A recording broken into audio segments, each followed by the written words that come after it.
Hello বন্ধুরা, সবাই কেমন আছো? আমার আশা ওয়ার্ক লাইফস্টাইল চ্যানেলে সকল বন্ধুকে স্বাগত। আজকে আমি একটু ভোর ভোর উঠে পড়লাম, কারণ আজকে বুধবার, আমার সেন্টার আছে, ডিউটি যেতে হবে, তাই সকাল সকাল একটু উঠে পড়লাম। কিন্তু কি করব, প্রচণ্ড ঝড় বৃষ্টি নেমে গেছে। বসে বসে এখন ভাবছি কি করব, এত ঝড় বৃষ্টির মধ্যে কি করে কাজ করব। কত কাজ বাকি পড়ে আছে, সমস্ত কাজ আমাকে তো একাই বাগাতে হবে।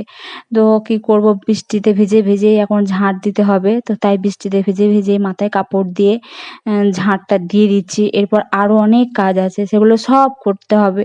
কিন্তু কি করব, একা আমি একদম বাড়িতে, মানে একাই আমাকে সব কাজ বাগাতে হয়।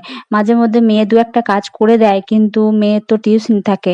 বুধবারে আমার মেয়ে টিউশন চলে যায়, তো ও আমাকে কোনো কাজে হেল্প করতে পারে না। তো আমাদের বাড়ি হচ্ছে, তাই কলটা একটু দূরে, তোমাদের দাদা ভাই একটা পাইপ দিয়ে এদিকে বাড়ির সামনেই জলটা মানে ঠিকঠাক করে দিয়েছে, যাতে ওখান থেকে জলটা আমি পেয়ে যাই। তো আমি জলে ভিজে ভিজেই মাথা কাপড় দিয়ে থালাগুলোও ধুয়ে নিলাম। ওই যে পাশে বালতিতে এখনো কাপড় ভিজানো আছে, ওগুলো কাচতে হবে। আবার বাড়িতে যে তার টাঙানো ছিল সেটাও তোমাদের দাদা ভাই সরিয়ে দিয়েছে বাড়ি হচ্ছে বলে। তো অন্যজনের বাড়িতে আবার আমাকে কাপড়গুলো মিলতে হবে। তো থালাগুলো আগে ধুয়ে নিই। তো থালা ধোয়া হয়ে গেল, এবার কাপড়গুলো কাচবো, তারপর আবার চা করব, অনেক কাজ আছে। কি করব এখন, তো কাপড়গুলো কেচে আমি ওই যে অন্য যে বাড়িতে আছে তাদের বাড়িতে আমি এখন মিলছি।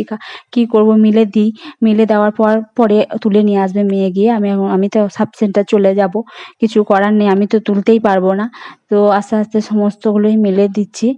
মিলে দিয়ে আরও যে কাজগুলো আছে সেগুলো আমি এখন করে নেবো, দেখি কতক্ষণে কাজগুলো সারতে পারি।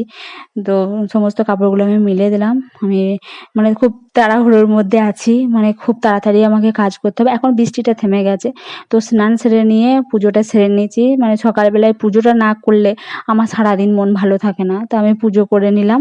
পুজো করে চাটা করেছি।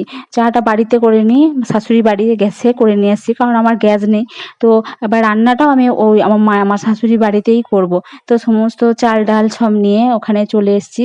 হাঁড়ি কড়াই সব আমার শাশুড়ি, আমি কালি কড়াই মাজতে পারবো না বলে মায়ের কড়াইটা, হাঁড়িটা নিয়েই রান্না করছি।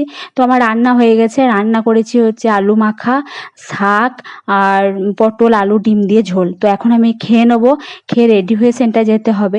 তো আমি এখন খেয়ে নেবো, কেউ এখন নেই, আমি একাই খেলাম। খেয়ে আমি রেডি হয়ে এখন সেন্টার যাব। আজকে তোমাদের দাদাভাই আমাকে দিয়ে আসতে পারেনি, আমি একাই সাইকেলে করে চলে এলাম। তো এখন কেউ আসেনি, আমি ভেবেছিলাম আমি আসতে পারবো না, আমার মনে হয় দেরি হয়ে যাবে। তো যা হোক, দেখা গেল যে আমি তাড়াতাড়ি চলে এসেছি। আর এই যে আমার দিদিভাইটা, তো আমার আগেও চলে এসছে, তো আগে আগেই আসে। তো এটা আমাদের সাব সেন্টার খুব ছোট, আমাদের বড় সাব সেন্টার হয়েছে, ওটা পরে দেখাবো। তো বন্ধুরা, ভিডিওটা কেমন হয়েছে বলবে।